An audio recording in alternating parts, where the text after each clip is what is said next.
Okay, welcome everyone to today's session. My name is Andrea Finkel-Gates. I'm the Chief Executive of Scotland's Housing Network, and I am one of your co-chairs for today's meeting, co-chairing with Callum Chomczuk from CIH. So thank you for joining us for today's session. Whether you are a policymaker, a practitioner, a researcher, an advocate, a government official, your presence and your insights are vital as we look forward to the Scottish 2026 election and beyond. Just to let everybody know that today's session is being recorded. So if you have your cameras on or off, it doesn't make a difference. It's only ourselves that are visible in the recording. We are here today to discuss one of the most pressing issues facing Scotland, and that is the future of our housing system. As you all know, Scotland is in the middle of a nationally declared housing emergency, with challenges that touch every single community across all different aspects of community, from affordability, supply shortages, homelessness, and the urgent need for housing system reform. Today's session is anchored around a new report, which is the 2026 Scottish Election Housing Evidence Priorities for a New Government. The report was written by Professor Cain Gibb and Dr. Gareth James of CASH. The report itself, which we're going to hear about soon, builds on the evidence manifesto that was produced in 2021. It updates it with fresh evidence, sector interviews, and an assessment of progress and, in some occasions, setbacks over the past 5 years. We're going to hear about the report, which offers a roadmap for the next Parliament, focusing on 4 interconnected priorities, which are resetting the affordable and social housing supply, governance and structural reform, planning, land and infrastructure, prevention, homelessness, and housing support. The report itself is going to remind us that housing is a system, it's complex, it's interconnected, and it's slow to change. It's a system where evidence, collaboration, and political will can make a real difference. And the challenges that we face require bold action, robust evidence, and a willingness to learn from what works and learn from one another. So today's programme, first of all, we will hear from Professor Cain Gibb and Dr. Gareth James about the report. Then we will lead on to an expert-led session focused on each of those 4 priorities: affordability, governance, planning, and homelessness. And we will hear about affordability from Richard Meade. We will hear about governance and structural reform from Tony Cain, planning and land structure, Fionna Kell, and prevention, homelessness, and housing support from Alison Watson. We're going to conclude today's sessions with an open Q&A, and we will invite your comments and questions. I will ask you now, when you have any comments or questions, if you can just use the Q&A in Zoom, that will collate all your questions as we're going through. We're going to hear from each speaker, and then we'll come to question and answers towards the end. This webinar is an opportunity to really challenge assumptions, share insights, and most importantly, focus on solutions that can deliver real changes for the people of Scotland.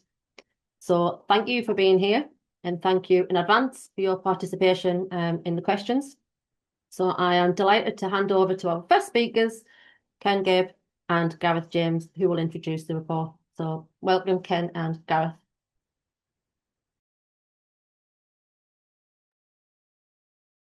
Okay, nice to know you're all out there somewhere in the Zoom land. My name's Cain Gibb. I'm going to be presenting this with Gareth. We're going to do, in a rather alarming way, we're going to switch between ourselves several times as we go through the slides. We kind of think we know the order that we're doing that in, so hopefully it'll work out as it's supposed to. Gareth is going to take the first part of this. Before he does that, though, I should say that necessarily in 20 minutes, we're going to give you a rather high-level overview of what we're talking about. Do have a look at the report. There's quite a lot of ideas and thinking in there, which we won't be able to get into in the presentation, but hopefully through the panel and the Q&A, we will get into some of the weeds of the things that we talk about. So I'll hand over to Gareth. Thanks, Ken. For those who don't know me, my name's Gareth. I'm a research fellow, a knowledge exchange fellow with CASH based at the University of Glasgow. So first of all, why this report and why now? Well, as many of you will know, Ken and we published a similar report ahead of the 2021 Scottish Parliament elections, in which we identified 10 housing priorities for the then incoming Scottish Government. And we positioned them within the context of the newly published Housing to 2040 strategy at the time. Now, as we approach the next election in May 2026, we are repeating the exercise. So our analysis looks at the progress or otherwise since 2021, and it's shaped by the challenges that now confront Scotland's housing system. This report that we're launching today, it's informed by cash research produced since 2021, as well as a number of interviews that we conducted with housing sector leaders and politicians over the summer of this year. So as things stand, 13 Scottish councils and the Scottish Government itself have formally declared a housing emergency. 11 have self-reported non-compliance to the Scottish Housing Regulator, and 3 were judged by the regulator to have dysfunctional homelessness services. As we all know, the Scottish Government has responded with a National Housing Emergency Action Plan just in the past couple of months, and following a long legislative process, a housing bill addressing private renting, rent controls, and homelessness prevention that's now awaiting royal assent. And this is all set against a backdrop of worsening affordability, evidenced by cost of living pressures and frozen local housing allowance rates, the benefit cap, all of these things eroding households' capacity to meet rising housing costs. It's taking place against a backdrop of rising homelessness, evidenced by more than 34,000 households being assessed as homeless in the year to March 2025,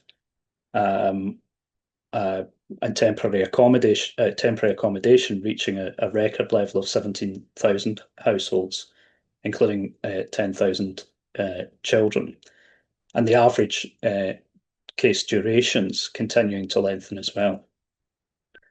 And also against this backdrop of slow delivery. So new build housing supply in 23-24 was at its lowest level for the past 5 or 6 years, excepting the COVID period, and is well below the pre-financial crisis levels as well. And then the affordable housing programme is also now significantly off track at a time when affordable need is projected to rise by around 50% in the next Parliament. Now, on a slightly more positive note, Scotland does retain that distinctive and ambitious policy vision in Housing to 2040, but implementation gaps persist and have widened. So we've seen fragmented delivery, we see constraints on capacity to deliver. There's also an absence of robust monitoring and adjustment mechanisms, which have all limited progress since we published our report in 2021 and since Housing to 2040 was published in 2021. So today's report sets out a clear, evidence-informed set of priorities for the next government. Priorities that recognise the depth of the housing emergency, that recognise the structural pressures within the system, and the scale of coordinated action that's going to be required to improve affordability, to accelerate new supply, and to meet the statutory and moral obligations that we have to those who are in the greatest housing need. So with that, I'm going to hand over to Ken, who's going to say a bit more about what a well-functioning housing system requires. Thanks, Gareth. So yes, one of the things that we think is really important is that it's clear what good looks like, what the kind of purpose of housing strategy and policy is, and indeed Housing to 2040 did identify in one place something called the well-functioning housing system, but it didn't really bottom it out. So work that Alex Marsh, Alice Ellie and I did for the Church of England a couple of years ago made an attempt to do that by using the diagram that's in front of you. And I'm not going to go through all 18 cells that are in the table, but I wanted to encapsulate the idea of what we're trying to do here. And the idea is that a well-functioning housing system reflects the fact that it is a system, that it's complex and interdependent. And when we think about housing strategy and the then thereafter housing policies that may flow from it, it's a reasonable question to ask whether the policies are consistent with the goals of a well-functioning housing system. So trying to identify what some of the key elements of that would be seems to us to be a useful thing, and something that could help with accountability, with performance of policy, and something that would be well worth tracking over time. So these may not be the perfect 18 elements, but we think at least some of them are very important, and that is a good place to start from. So the first column is about homes, and these are a series of kind of expectations or standards around housing in terms of affordability, of quality, of energy efficiency, that whatever tenure you're in, you can exercise meaningful degrees of control with your home.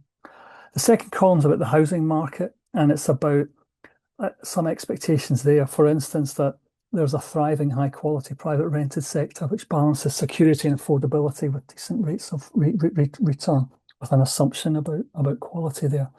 It's also about the idea that there's sufficient good quality social housing, which is a platform for people to build their lives. The temporary accommodation is available for those who need it for short periods, but does not in any sense disempower them. And the third sector, the third element here, is the housing system as a whole. And that's that fundamental idea that there are different parts of the housing system, but they work together rather than against each other, as we all know sometimes do. That adverse outcomes, and the most extreme being homelessness, is rare, brief, and non-recurring. That would be the goal we would aim towards. And again, something that's always worth saying is that another goal might be that house prices and rents do rise over time, but in a more stable, orderly fashion, which is close to, if not at, the general rate of inflation, so that housing is despeculated by dint of not being very interesting as an investment opportunity. It rises with inflation and falls with inflation. And that it's also contributes positively to and does not inhibit economic variables like growth and productivity, spatial economic strategies, and that housing complements other social systems that are important to us: social care, pensions, healthcare, social security, and that its systems and structures and processes do not amplify social division, but hopefully do the opposite. So that's, in a sense, what we think good looks like, and that's where we, in a sense, have tried to construct our arguments and build our priorities from that position. I'll hand back to Gareth. Thanks, Ken. So if that's what good looks like, this is what we heard from our interviewees. The interviews we conducted over the summer highlighted 5 core themes shaping Scotland's housing challenges, and also the priorities that follow from that. So first of all, there was near unanimous agreement that housing supply had stalled across all tenures, and that the most acute shortfall was in the social and affordable sector. The people we spoke to pointed to cuts in the affordable housing programme, insufficient grant per unit, rising development costs, and also unrealistic targets as the primary causes of that shortfall. The recent commitment in the Housing Emergency Action Plan to a new 4-year programme after the election is a welcome development, but we feel that the details around funding and delivery still remain unclear. Second, the stakeholders we spoke to argued strongly for bolder governance and institutional reform. They pointed to fragmented delivery across more than 130 housing associations, the lack of a single national delivery agency, but also weak coordination between national and local government. And so they called for stronger strategic oversight to help unlock capacity and manage delivery in a more consistent way. Third, our interviewees identified a number of planning and land and infrastructure related issues, delays in implementing NPF4, for example, speculative land ownership patterns, and also sort of fragmented and reduced capacity in planning powers and planning departments. All of these things contributing to slow and uncertain delivery. So there are a number of proposed solutions that came from the interviews as well, and we return to those shortly.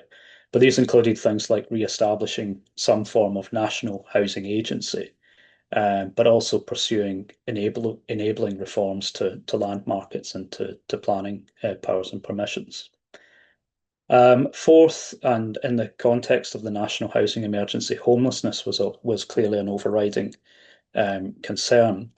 The housing bill, as we know, will introduce new prevention duties, but our respondents highlighted persistent failures in temporary accommodation, the scale of homelessness in Glasgow and Edinburgh in particular, and the crisis affecting children in temporary accommodation, and also the widespread non-compliance with statutory duties. So these were seen as symptoms of a sort of deeper dysfunction in homelessness systems. And then finally, respondents emphasised the need for robust, transparent and consistently applied housing data and evidence. It was noted that evidence is often used selectively, that there's often inefficient duplication of efforts across the 32 local authorities, and that evidence is also often poorly evaluated as well. So there was a call for greater analytical capacity at a national level to help support local action, particularly for rent control areas, for demand modelling, for homelessness responses, and just for better data integration, for sort of stronger post-legislative scrutiny, and more systematic use of lived experience as well. So I think taking together these different perspectives point to a system under severe strain, but also to clear, actionable opportunities for reform. And these are opportunities that we set out in our priority recommendations. So Ken's now going to take us through the first two priority areas before handing back to me for the third, and then Ken will discuss the fourth as well. So Ken, back to you. Thank you. So yeah, we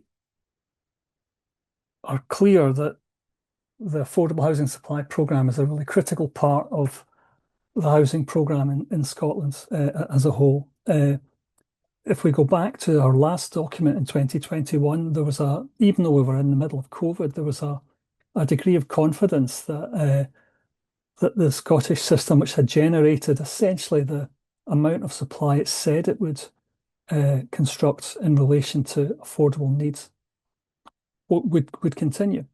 And for several reasons, that clearly hasn't happened. And it's worth recognising that the figures in 2020, which were estimated for the Parliament coming to an end, was a level of need of about 10,500 social affordable units a year for the life of the Parliament. We're not going to make that, and there'll be some shortfall, and there's obviously a range of reasons for that, and we don't need to go back into them, but we know that inflation and some difficulties in the construction sector, but also consequences of Brexit, supply chains, but also budget cuts were all relevant to that, and also, the willingness of social housing providers to build in those sorts of contexts. But the reason I raise that is that level of 10,000 units isn't going to be met, and now we think with the 2025 affordable needs study that the number's closer to 15,000 a year. So that's a really significant ramping up of a challenge using a methodology which has always been accepted by all the parties. And there's no reason why, in a sense, that should have changed, in my opinion. So we're drawing really here from the 2024 report that I did with Gillian Young and Alice Earley for Joseph Rowntree, which set out a number of short-run, medium-term and long-run proposals to try to reboot the Affordable Supply Programme. And that was published middle of 2024. I think it still stands by and large. I was looking at the policy proposals, and I think most of them are still perfectly valid. I'm not going to go into detail in them. You can see the detail both in the Roundtree report, but also in the new paper that Gareth and I have done. Just make a couple of points.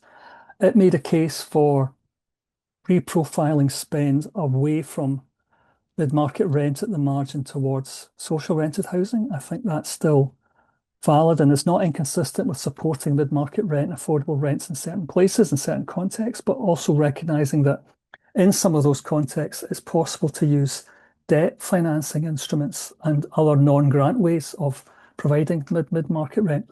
That capital grant is a very scarce resource, and it seemed to us at the time that in a time of crisis, it should be shifted to where the need is greatest, as it were, on at least a temporary basis.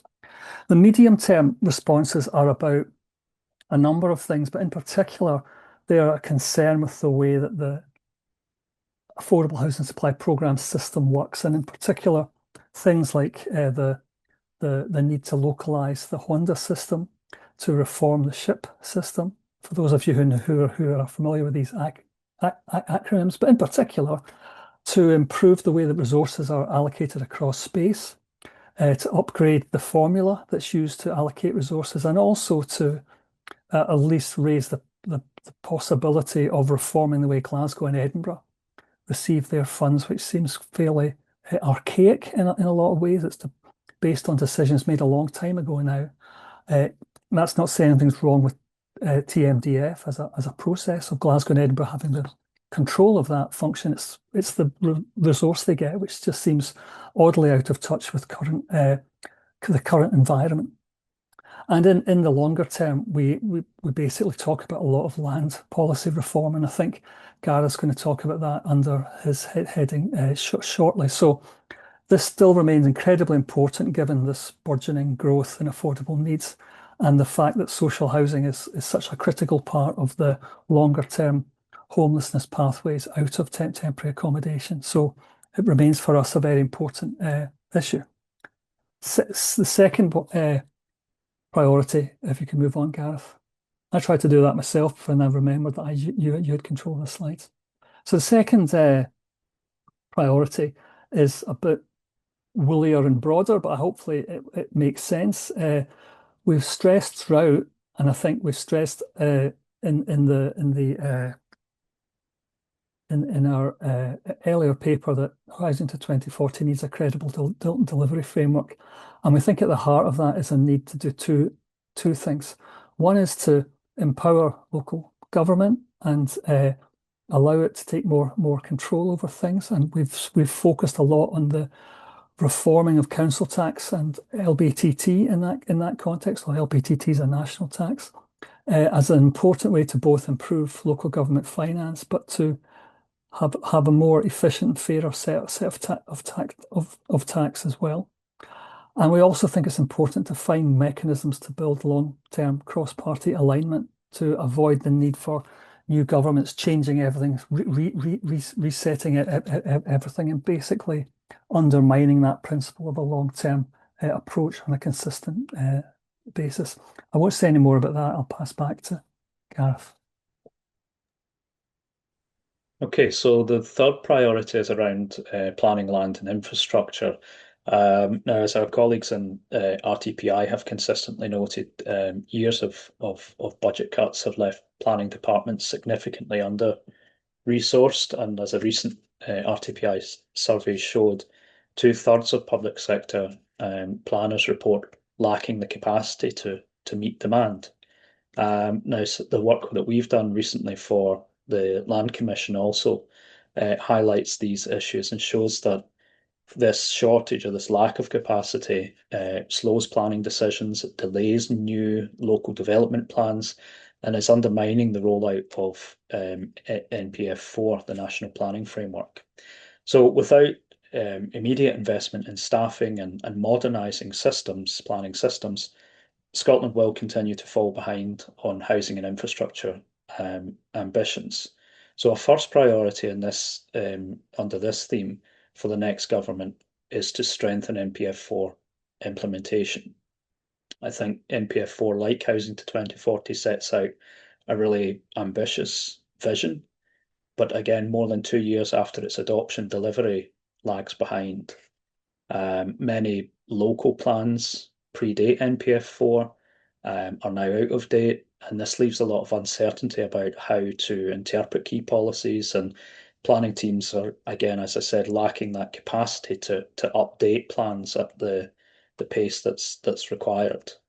We have seen government begin to issue supplementary guidance, but there remains a real clear need for stronger direction, for sustained monitoring, and for better resourcing so that NPF4's ambitions can be realised and translated into consistent decisions on the ground. Second point here is around land market dysfunction and the barriers that it creates. So we've got a situation where land is in fragmented ownership. There's a lot of land speculation, stalled sites, and limited public intervention, which again all sort of combine to constrain the supply of development-ready land.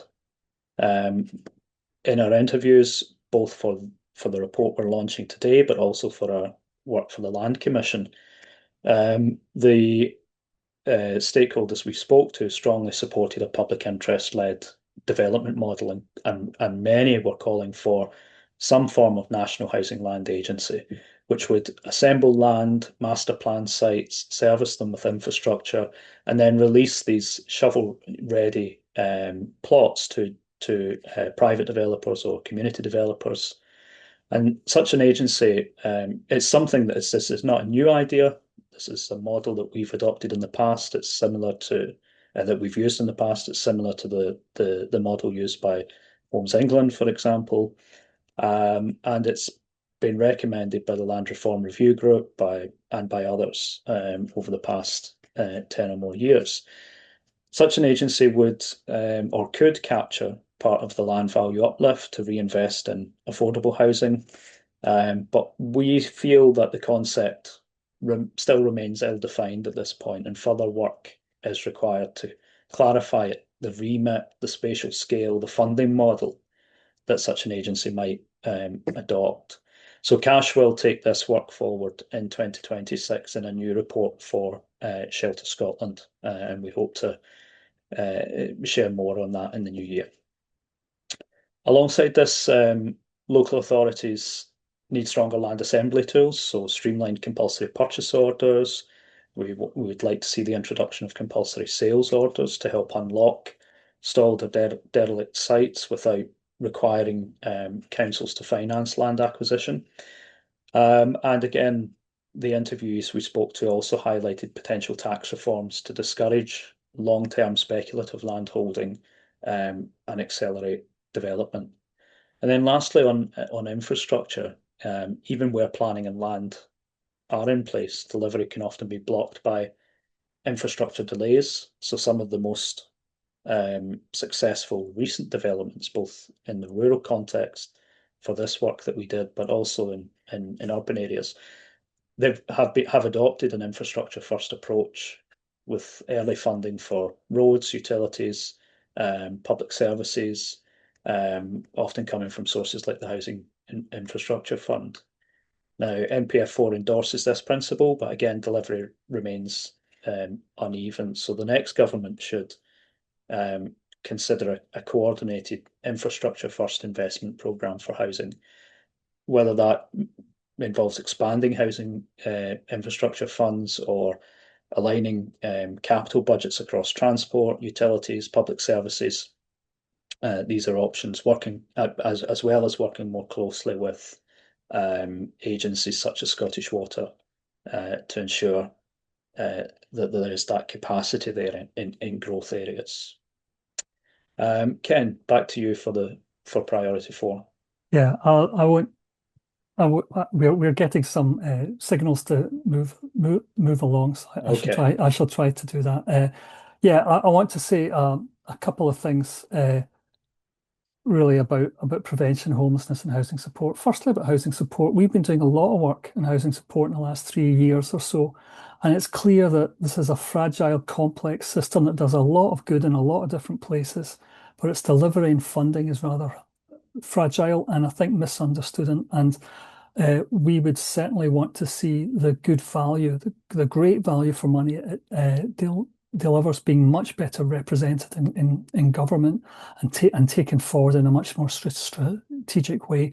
But it's kind of action and delivery we want. We don't want longer commissions which defer decisions about these things. We need some action quite quickly, we think. On homelessness, there's a couple of points to make, really. I think it's clear that we have this really unenviable challenge that we have some of the greatest legal rights for homelessness in the world in Scotland, and we're just about to expand those on the prevention side. But we are failing to deliver on those rights, and somewhere the resource and the system-wide response, the two things aren't meeting, and that's putting the whole system under an awful lot of pressure. If you look at homelessness in general, there's really kind of three sorts of issues here. One is the high level of inflows into people who are entering the homelessness system, and then there's slow outflows from increasingly long temporary accommodation stays, often in non-compliant ways. And really, our actions have to deal with all of these things. We need to reduce the inflows by expanding prevention work and data-driven early warning work, where we understand the causes of the homelessness journey and try to get at it earlier and focus on the outcomes that we want to achieve. We need to improve the quality of temporary accommodation and also the composition as much as the scale, so that councils like Glasgow and Edinburgh can be much less reliant on bed and breakfast, etc., and try to use value for money methods of temporary accommodation, but on the understanding that better prevention work, reduced inflows, will in time reduce the need for temporary accommodation. And then we need to strengthen the settled pathways that flow, the kind of new social and affordable housing, but perhaps also at least considering the idea that some things have been successful in England, such as some private rented sector pathways, which appear to work under certain circumstances. So I'll pass back to Gareth. Okay, so in the interest of time, I'll just move through this slide fairly quickly and then we'll get some final thoughts from Ken. So key messages: there's clearly an implementation gap. To close the gap between vision and outcomes, we need bold action. Incremental adjustments are not going to address the structural shortages in affordable housing or the dysfunction in parts of the homelessness system or the land market or the pressures facing planning and local authorities. The second point is that prevention and evidence also need to sit at the core of the system, but prevention requires consistent investment, high quality data, and that stronger analytical capacity both at the national and local level. And Scotland needs to coordinate long-term action to reset the supply programme, to reform governance, to strengthen planning, to transform homelessness and housing support systems. Okay. Okay, so I think I would just reinforce those messages. We're at a critical turning point, it seems to me, and we can carry on with the sort of business as usual, which has been slowly declining over the last few years, or really embrace systemic transformative changes. Is there a willingness to do that? Something we've not talked about this, just now, but one of the things that we did in the Shared Understanding of Affordability report is we recommended that trying to aim government towards better affordable outcomes for households in Scotland should be a cross-government priority, because it affects the labour market, incomes, living wage, cost of living, as well as housing in a direct way. It should be nestled underneath the child poverty aspirations of the whole government nature of what the government seeks to do. That's the way we should think systemically about housing. And homelessness is an exemplar of the exactly things Gareth's just been talking about, evidence-led, preventative, but also distinguishing the immediate, trying to make the homelessness service compliant, but also long-term, providing the affordable and social housing to actually balance housing systems that are out of balance, which are one of the proximate causes of the emergency in the first place. So I think we can leave it at that point and hand over to our panelists. So thanks very much, and thanks for your patience as we ran over time a bit. Thank you. Thank you, Ken, and thank you, Gareth, for that insightful presentation. If I can just remind our audience, if you can put any questions, either for Ken and Gareth or our panelists who are coming up in the chat.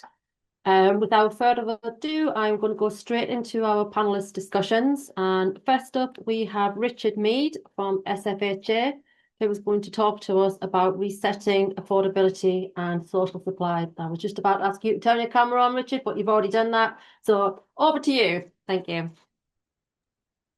Amazing. Thank you, Andrea. Good afternoon, everyone. I'm Richard Meade. I'm the Chief Executive of the Scottish Federation of Housing Associations, and we represent nearly all of Scotland's housing associations and cooperatives and provide over 305. They provide over 305,000 social homes to about 500,000 people in Scotland. And combined with the councils, I think there's 633,000 social homes representing 23% of all of Scotland's dwellings and about 1 million people. So it's a really big footprint. But I just wanted to congratulate you guys on a really very good and thought-provoking report. I think it's definitely a really valuable contribution to the debate and hopefully one that will help influence the discourse on housing and wider during the Scottish election. I'm fairly new in post. I've been in post about 13 weeks and as part of that, I have been around a lot of housing associations. In fact, I think I've in some form or other, I've managed to speak to over half of my members, so well over 60, sort of 70 housing associations. And a lot of what's in that report has been reflected back to me and what they've been telling me about the challenges that they're facing in the housing system and for them as housing associations. So I think the report absolutely sets out the scale of the challenge and the urgent need for change that we're seeing. In Scotland, there are 250,000 people currently waiting for a social home, and that includes, sadly, 17,000 people living in temporary accommodation, of which 10,000 are children, and that it's just completely unacceptable for a country like Scotland with all of its resources. But I think what's really frustrating and is that we do actually have the power to change this. And one of the key elements to this is how do we create the supply of social homes that we need and this for us is the crux of the housing emergency that was declared last year. But in reality, that emergency has been brewing for decades. And the only, I think, way that we can actually realistically end that housing emergency is to build more affordable and social homes. And to put that into numbers, the research that CIH, Shelter and SFHA published this year estimates that we need to build over 15,500 social and affordable homes every year of the next Parliament if we have any chance of meeting that need. I was obviously very pleased to see this research reflected in the work of this report and actually shared in the slides earlier by Gareth and Ken. So that's great. I think what's worrying is that we're nowhere near that 15,500. In fact, I think last year we built less than half that amount, around 7,000. So the deficit between what is needed and what we're delivering is huge. And actually what's really worrying is that the figures last year, I think, included a record low number of social homes approved to be built and started. So that means that next year's figures could be even worse, pushing us even further into deficit. So we absolutely cannot underestimate the challenge that faces us in building new homes and the challenges that are going to be facing that incoming Scottish government. And that's, I think, why we need to show all of the parties the unbiased and the objective evidence that shows and makes the case. And I think the report today does a really good job of positioning housing in a broader picture.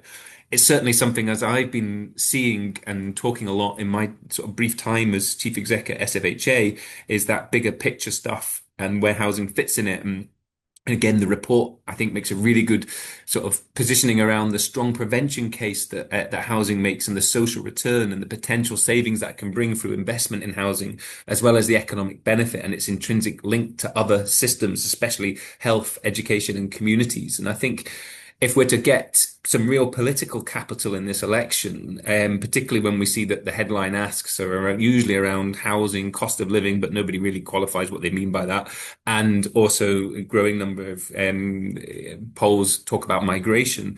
If we want to get into that sort of political capital, we need to make sure that housing is part of those conversations. It's absolutely intrinsic to health. It's absolutely intrinsic to cost of living, and it's absolutely intrinsic to even the migration question.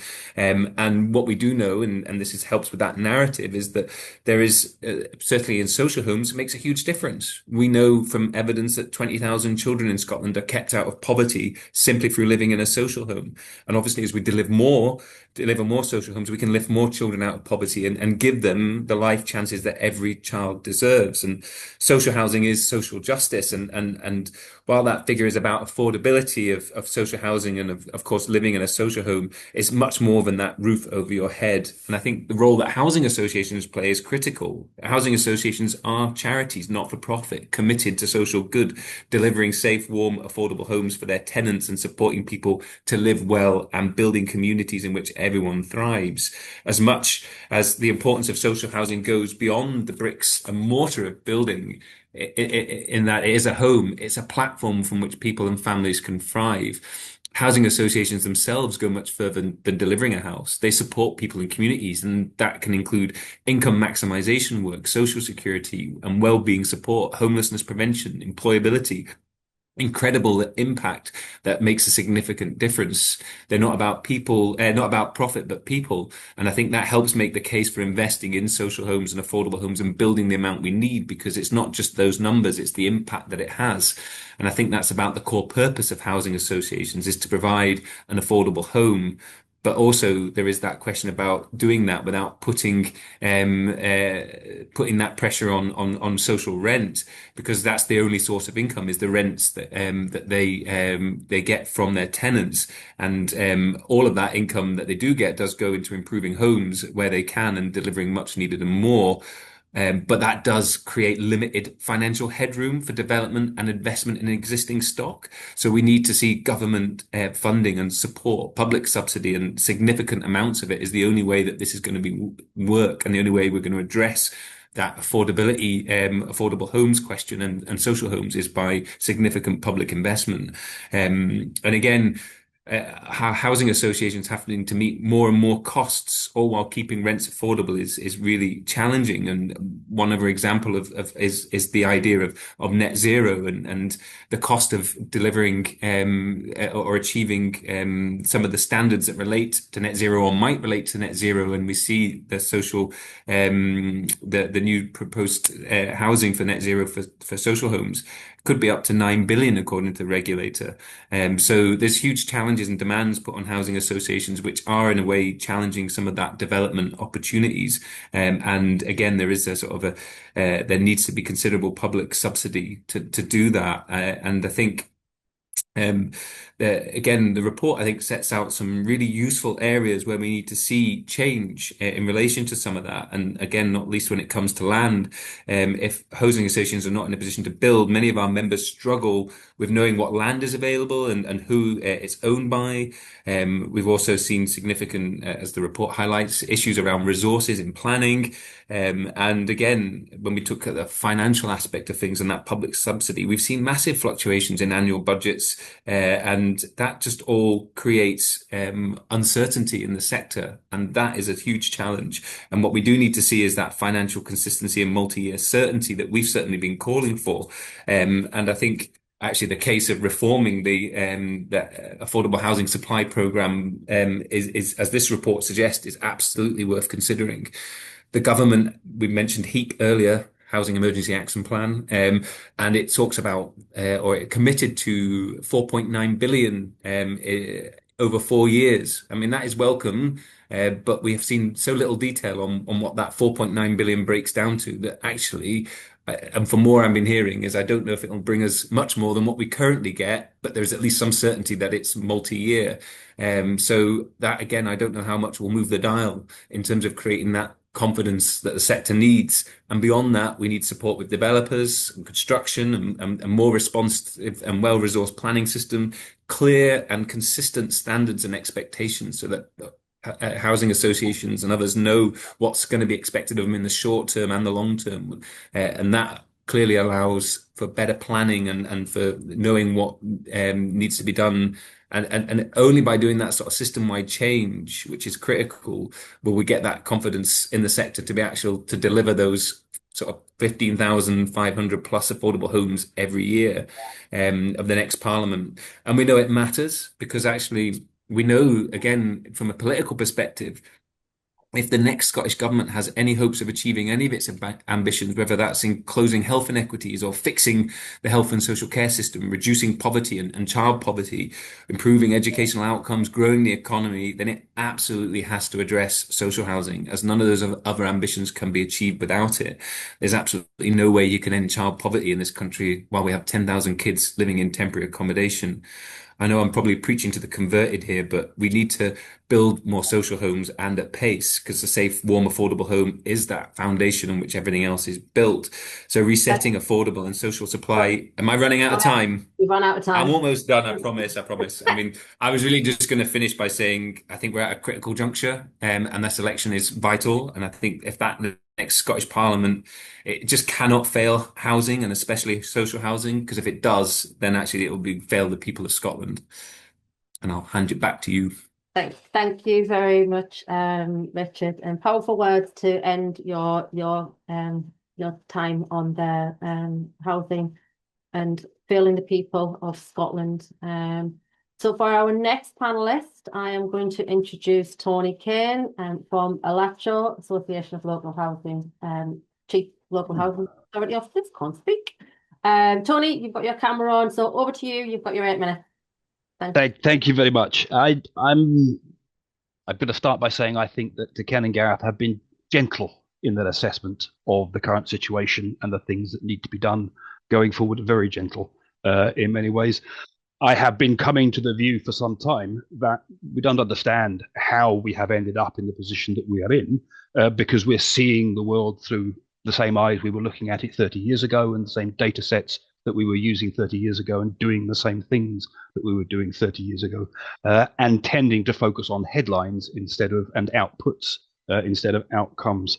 And I think that's holding us back. And we need to, if we're going to move on from where we are, we do definitely need to do things very differently from the way that we have done them. But we are not going to build our way out of the current circumstance. And by way of a killer fact to demonstrate that claim,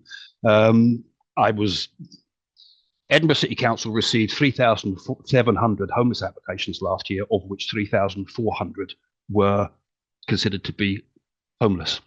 They had 1,900 vacant social rented properties with which to meet that need.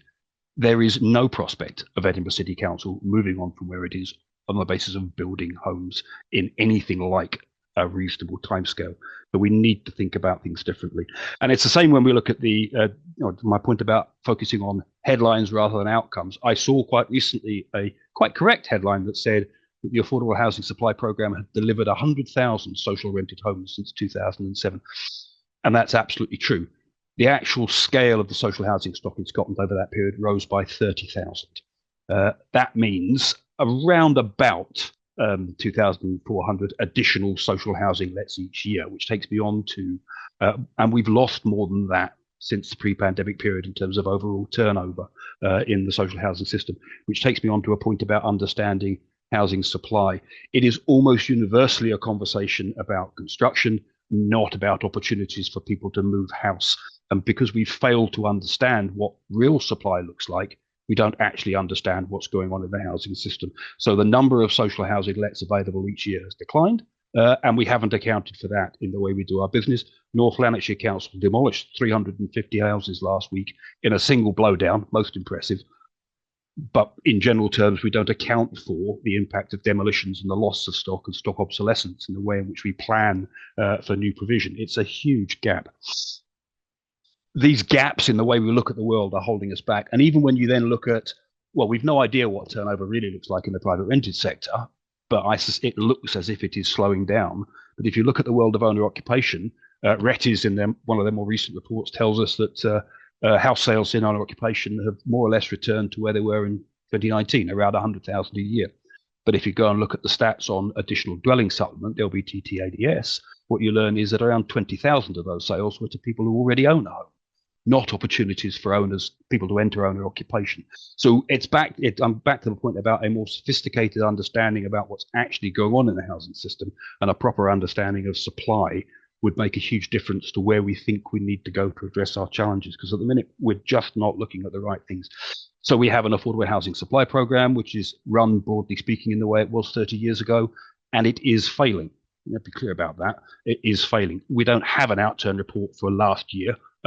We have the most recent one we have is 22-23, but we know from looking at that report and the two previous ones that there's a cumulative underspend in the affordable program of around 375 million. It'll probably be well over 400 million by the time we get to March next year over the 5 years. That money is entirely lost to investment in affordable housing because of the way the Scottish Government manages underspends in year.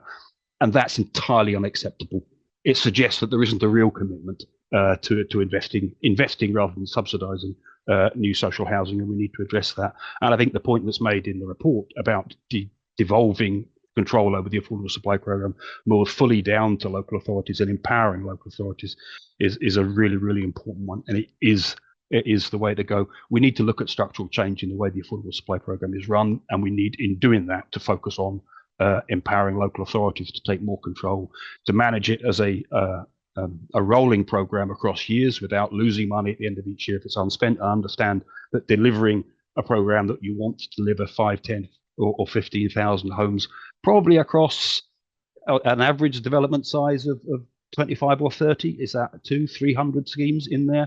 You aren't going to be able to manage that precisely year on year and manage to spend. You need to have year-end flexibility to allow that to carry forward. Never mind the issues about the shift and the distribution of resources and the way in which the pattern of housing need and demand has changed in the last 20 years.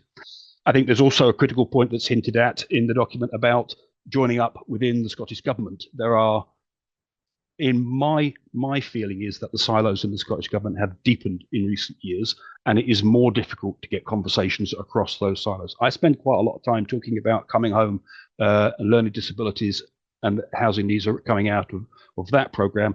I very seldom see anybody from the housing divisions in those conversations. It's only relatively recently that I've seen people from the housing divisions in the conversations about early prisoner release. And this is our third one in 18 months, and it won't finish till April next year. And we had 4 years, I think, before we managed to get officials to accept that charging local authorities additional dwelling supplement, LBTT ADS, doesn't make any sense at all. Well, they finally accepted that they would withdraw that. We're now in a place where councils are starting to pay land and building transaction tax themselves. So the Scottish Government is taxing its own affordable supply programme as the proportion of acquisitions grow within the affordable supply programme.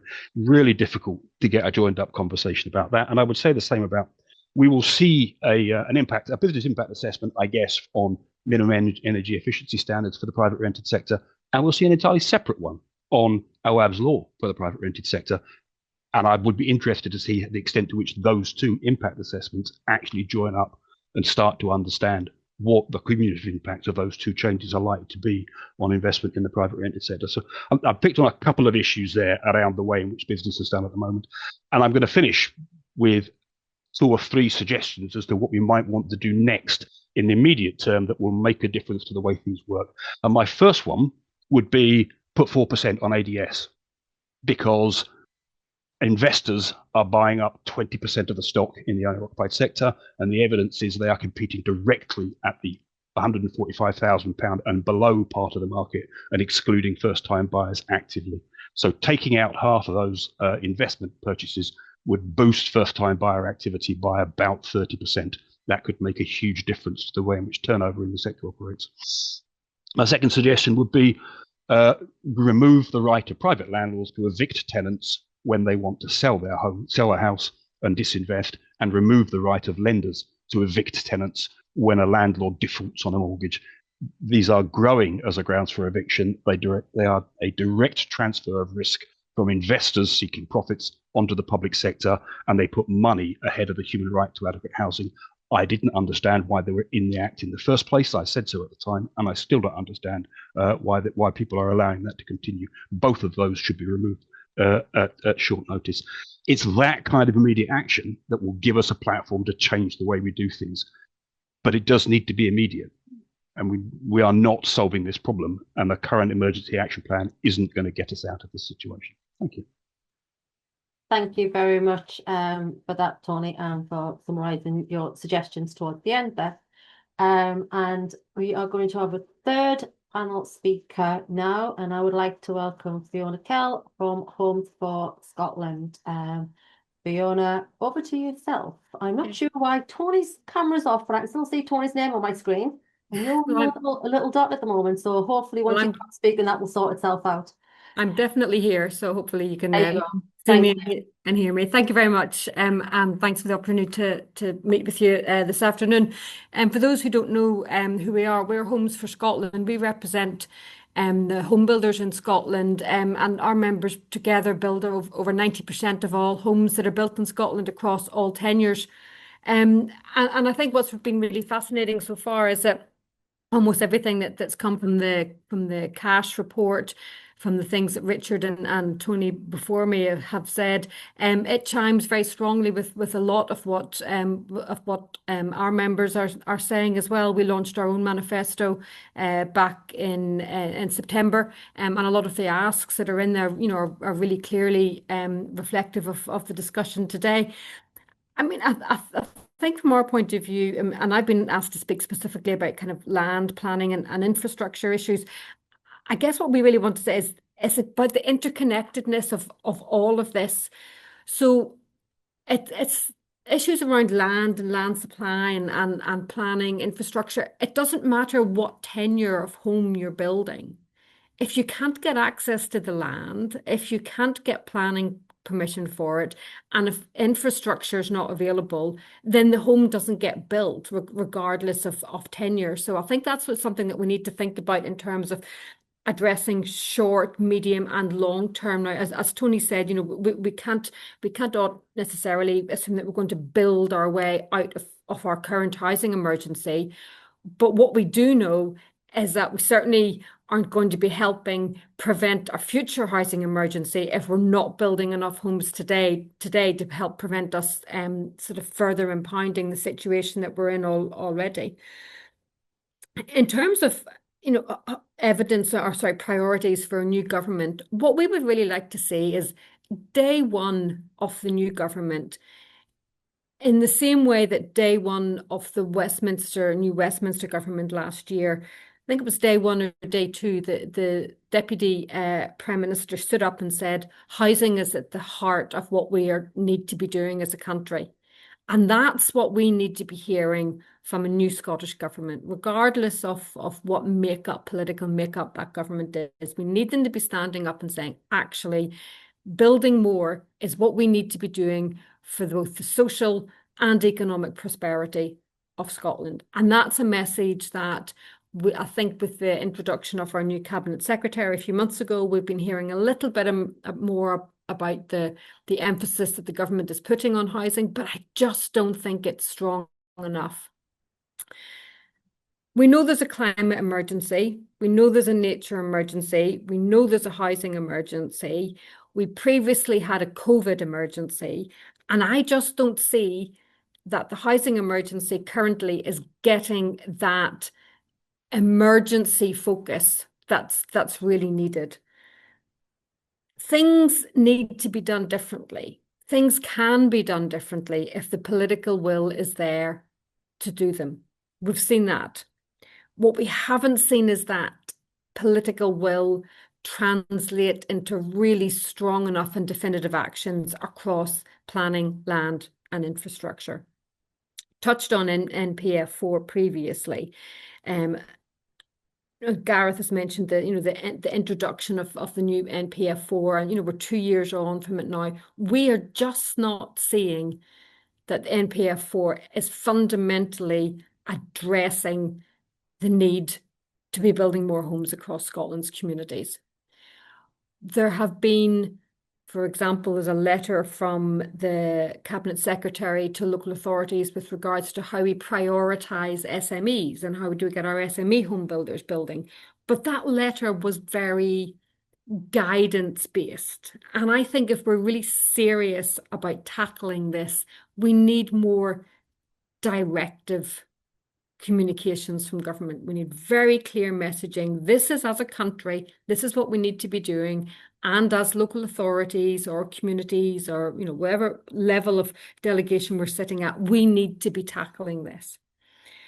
So NPF, more stronger and clearer transitional guidance to help accelerate what NPF is intended on delivering.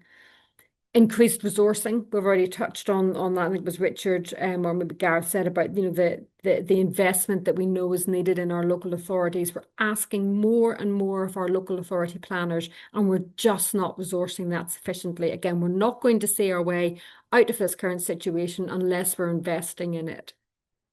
That also includes the digitalisation. I think it's interesting that I think it was Tom Hunter a few weeks ago, making suggestions that maybe, he was prepared to make financial investment directly from the private purse into the public purse to try and help improve the digitalisation of our planning services. Now, we need to be thinking more creatively around offers like that. The idea of a national housing agency of some form, we fully support that. Again, the home builders have, we've discussed what form would that take, what role would it have. I don't think we've settled on a position yet. Really interested to hear that Cash are going to look at that in a bit more detail next year, but certainly something equivalent to the role that Homes England plays, we think really would help the situation in Scotland. But I think one of the key things that we need to address, particularly in terms of the planning system, is public opinion. So we earlier this year launched our public campaign, Homes Build Futures. And the reason we launched that is we want the public to be the people who are saying to their potential candidates in February, March, whenever they start knocking on our doors and saying, actually, what are you going to do about building more homes for my children, for my grandchildren, in the communities that they want to live in? And I think that if we really want to see that step change in what our politicians are thinking and how they place prioritisation on that, it will be driven by the public. So I think unless we can mobilise that public view, so that's really what we have been focusing on. And that's the first time that we've attempted to do that. And I think that's really vital, is that if we are to make these shifts. And then I think just finally, it's back to this, really putting housing at the heart of our country. And I think any new government, regardless of political makeup, there can't be any reason why you wouldn't want more homes built in your area for your future, for your children's future.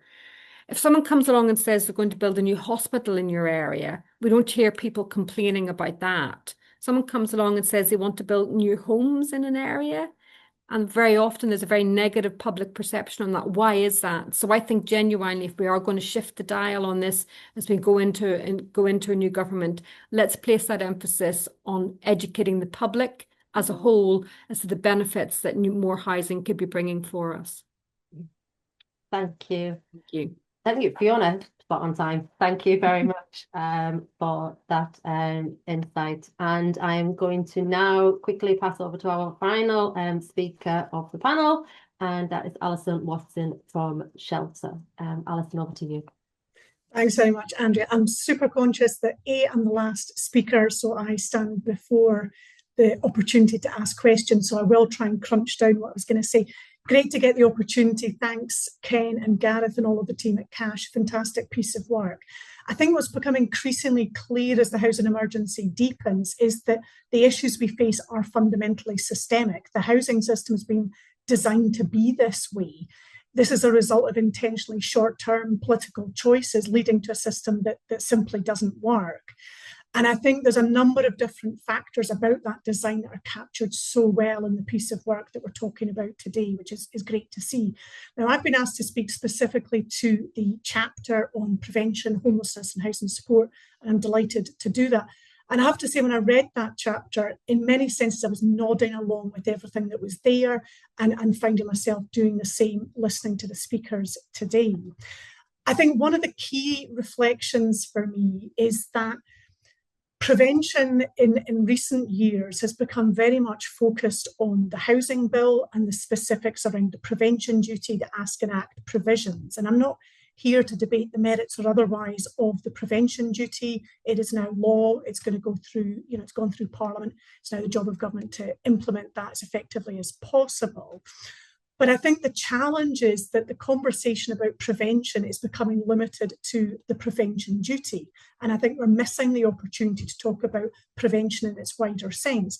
Thinking about the comments that Cain was making earlier, for example, about housing support and the role that plays as a very powerful active of prevention. So I think a lot of what we need to be talking about in terms of the wider range of services that need to come together and be supported to be effective are in this chapter. Because I think there's just a whole piece about, well, how do we prevent homelessness is actually about investing in services, it's investing in staff who deliver those services, as well as Richard was talking about earlier, investing in homes that are truly affordable. And I think we need to recognise the starting point, and this I think also speaks to some of what Tony was talking about. We need to recognise that we've had nearly 2 decades of austerity funding since the 2008 financial crash. Our public services are stripped to the bone. Now, housing and homelessness services are certainly stripped to the bone, but lots of other services are absolutely vital in the context of talking about prevention, mental health, addiction services, social care. They've also been stripped to the bone, and it's very difficult for those services to now do anything other than attend to the immediate needs of an individual. I don't think there's time or capacity in the system to consider wider issues, to think about how do we stop people falling through the cracks as a result of that. And I think there's lots of examples of this spelled out in the report, a lack of joined up approaches within councils because they don't have the resources to move beyond a near permanent state of crisis management. Now, work from the likes of IPPR Scotland has attributed about £500 million of failure spend when looking at housing. Public money that needs to be spent because our housing system is falling over. And that's before you get to the eye-watering cost of temporary accommodation, which is only set to get worse. It is absolutely clear our housing system is broken and it's costing us a fortune as a result of that.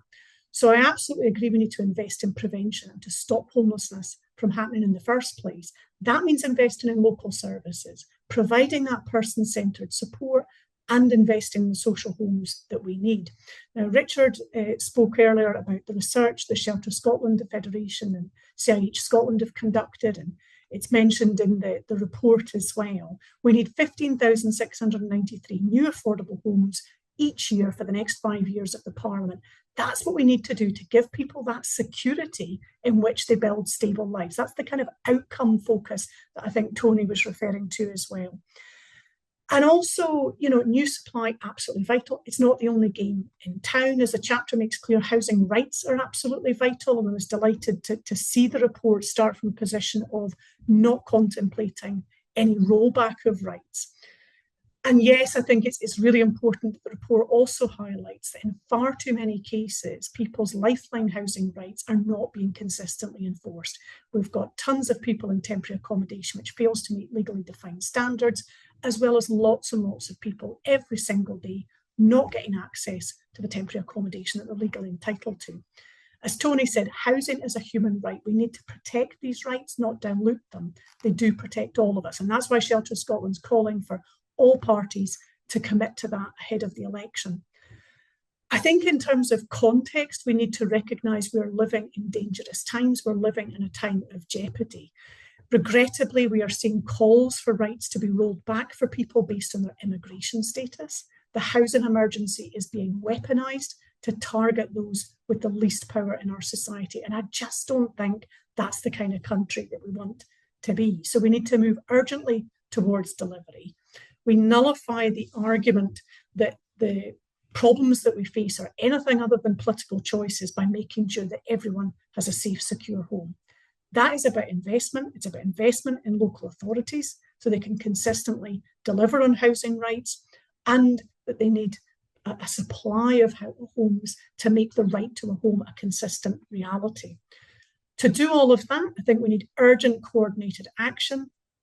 the work that Shelter Scotland's undertaken with the Federation of CIH Scotland, that provides a clear evidence base for all political parties who want to form the next government and want to supply the homes that Scotland so desperately needs, which will also reduce inequalities. We need a bold, sustained programme of new social housing, a new generation of social housing. And this is about building homes for people, not for profit.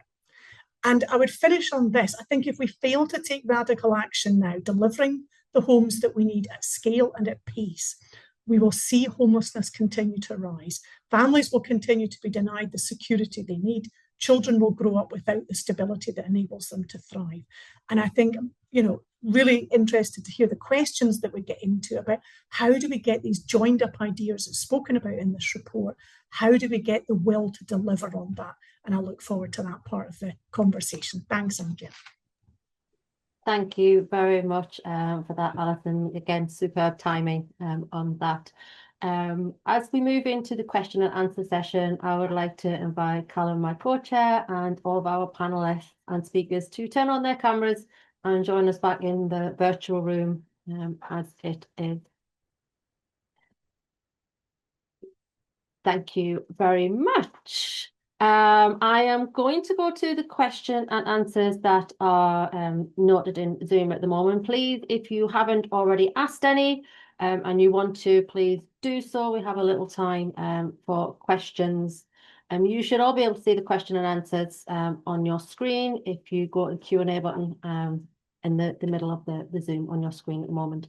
I'm just going to take them in order that we have on the screen. We have some that have already been answered, but I'm just going to look at the open questions. And the first one on there is from Michael Marshall, and his question is directed to Ken and Gareth, and it's talking about the affecting the outflows from homelessness and declining turnover of the housing stock, i.e. empty properties arising across 10 years.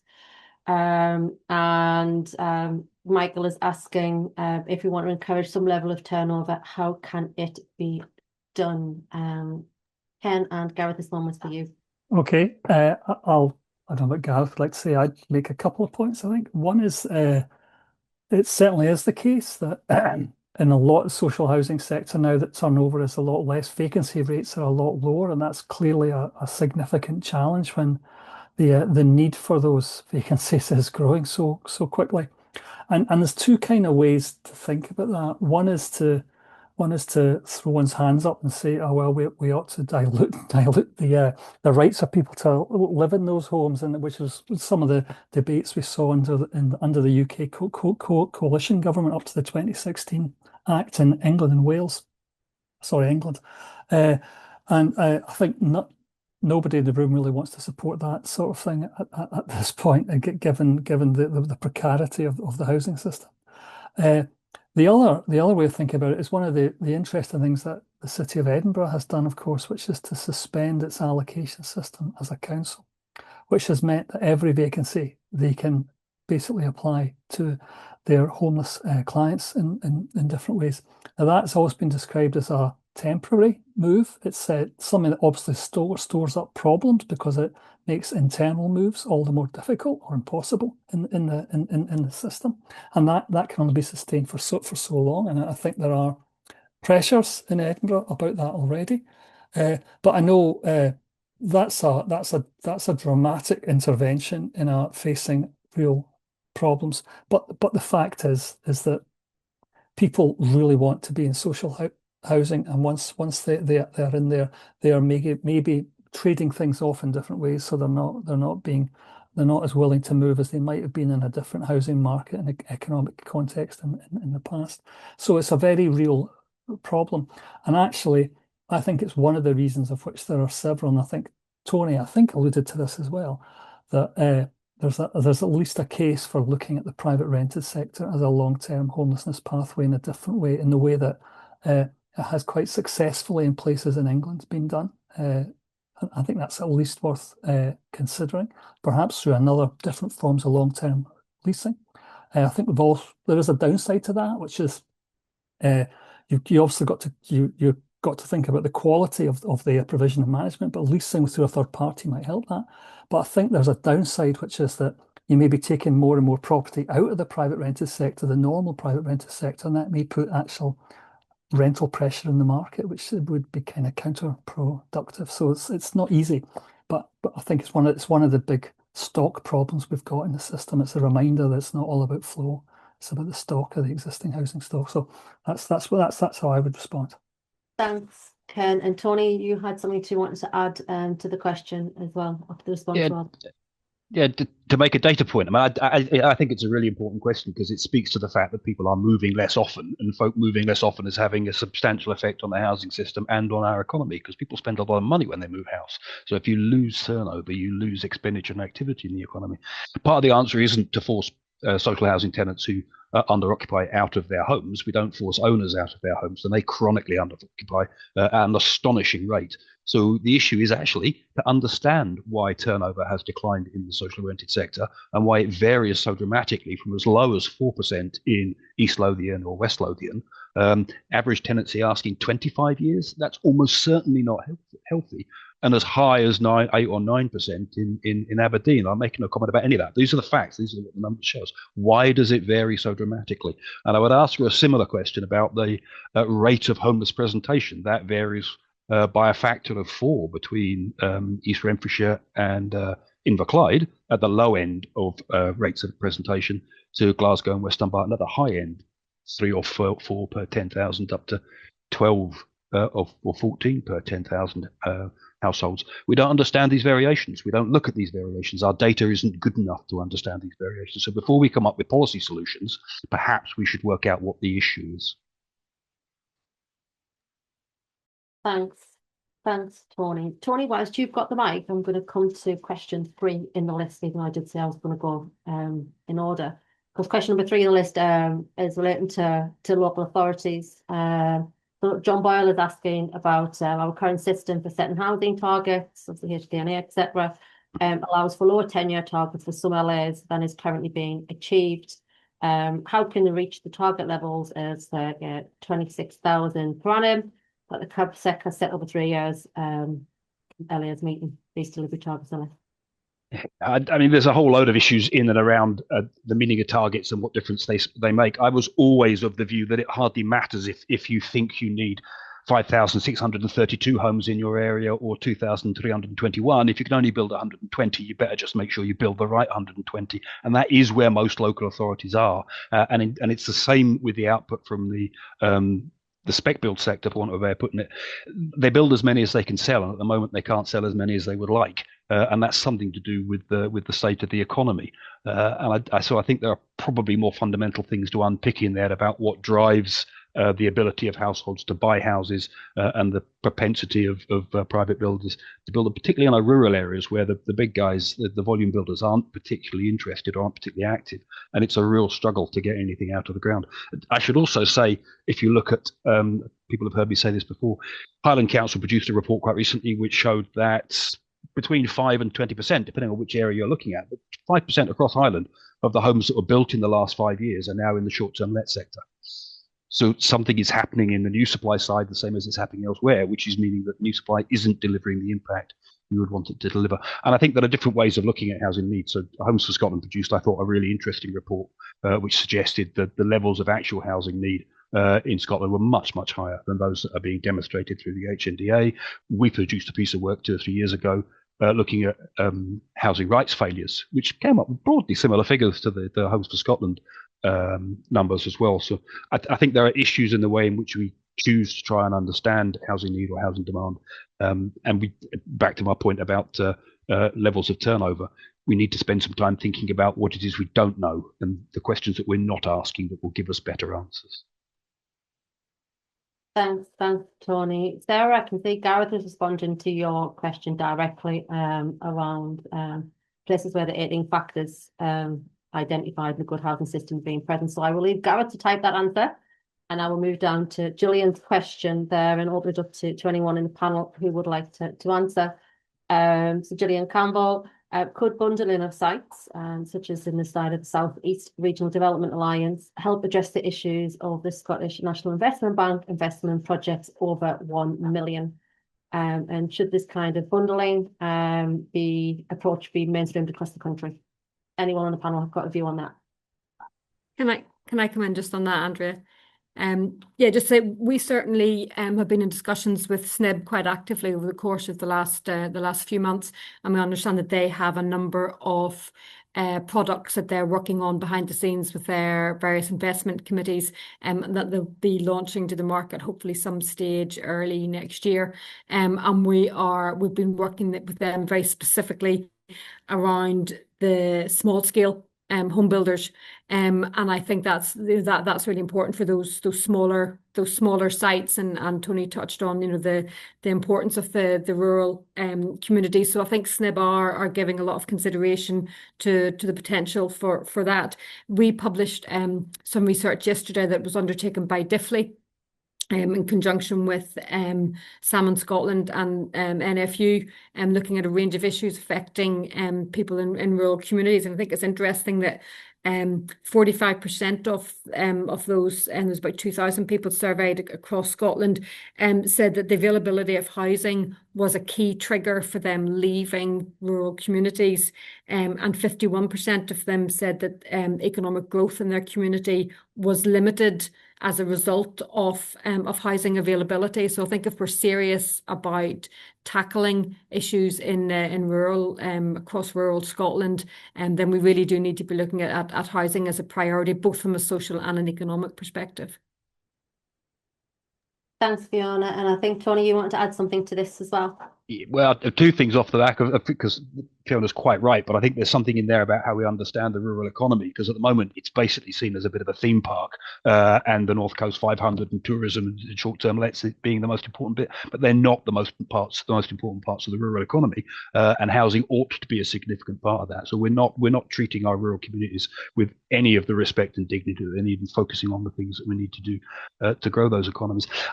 Just a point about the role of the SNIB and availability of finance.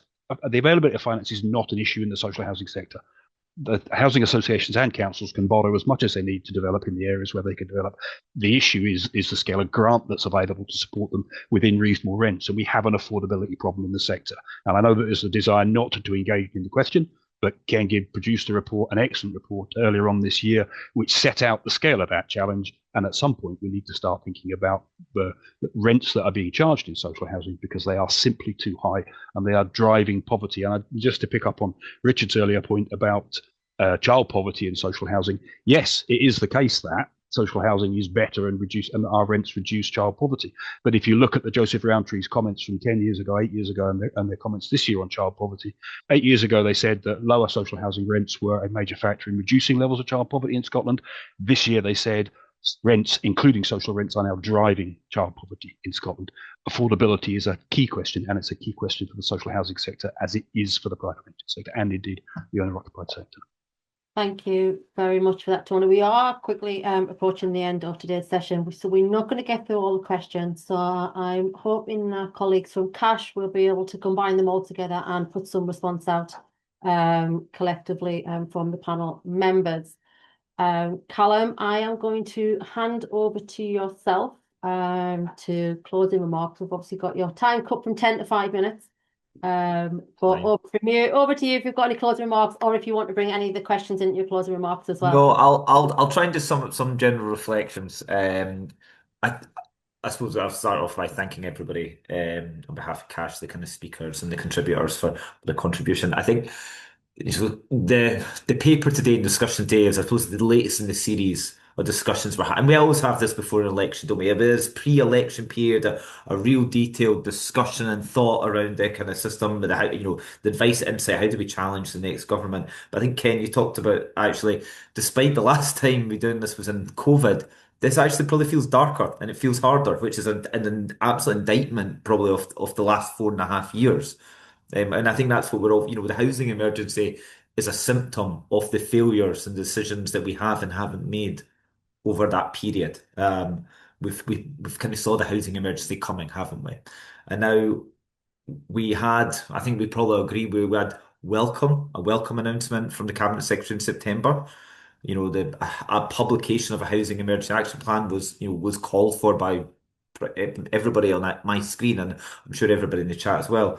A dedicated post for a Cabinet Secretary of Housing was welcome. That we never had that before. More money for social affordable housing is welcome, but I think what we're hearing from everybody here, the system is too complex to think we are by far done. That is by nowhere near enough to fix our broken housing system. And I know that the nature, Cash, are kind of, the nature, your manifesto or election priorities, nature, CIH, shelters, all of us, they have to be narrow, don't they? We have to try and compartmentalise these issues, but they can't be. And that actually the nature of this is they're so more complex. So we talk governance and supply, land, homelessness today, but do you know what we haven't talked about today? Housing to 2040. Like we just haven't, like 5 years ago, that was the biggest thing. Today we haven't talked about it. We've touched some of the kind of contributors today have touched, I think, really helpfully on some of the broader issues that connect on it. What are standards and net zero, just the workforce, kind of tenants and rights, the UK government. We are in a UK housing system. So there's a huge complexity to all this.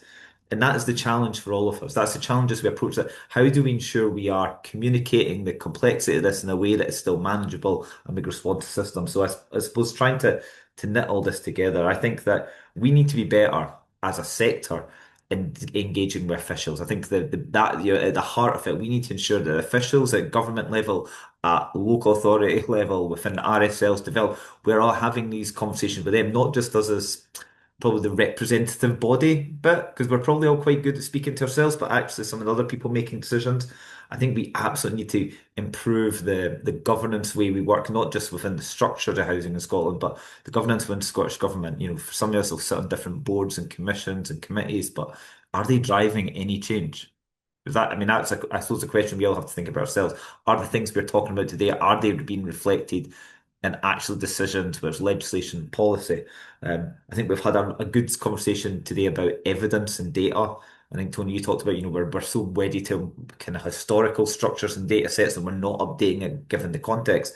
But I'm also minded we can't get lost in constantly just looking for more reports and recommendations. Alison, I know you and I met last month to talk about the kind of task and finish group report, and there's a series of recommendations there. How many more recommendations and processes do we need to go through? So we just need to be mindful about that balance, about wanting to interrogate things, but actually looking to deliver it. So I suppose my final points would just be about, as we can approach the new year, the next election, the great role, I think, when this thing we're so fortunate about across the UK, but particularly in Scotland, is cash. And I think you strive us to think about housing as a system-wide issue. You force us to come together, and probably sometimes take us outside our narrow membership focus and see that connectivity across the whole housing system. So I think the challenge that I think you put back to us is that we need to think outside that silo. We need to think more systems-wide thinking. We need to remember that we are housing, we're talking here because the housing market has failed. So we need to think about what addresses that market failure. I think the one thing we probably all can agree on, and I'll finish with, is the need to invest in more social and affordable homes. So I'll leave that there as a kind of positive. Gareth or Ken, I'll maybe pass back to you just as a say goodbye. Well, I'll just say, thank you very much, Callum, not just for today, but for all the other things you've done all the time that I've known you in CIH. Fantastic, hard act to follow. Thank you to everyone today who's responded and commented on the different aspects of the paper. I really recommend you read it, just because there's a lot more stuff in it than we've been managed to capture today, and really grateful for everyone's time and efforts today. So thank you.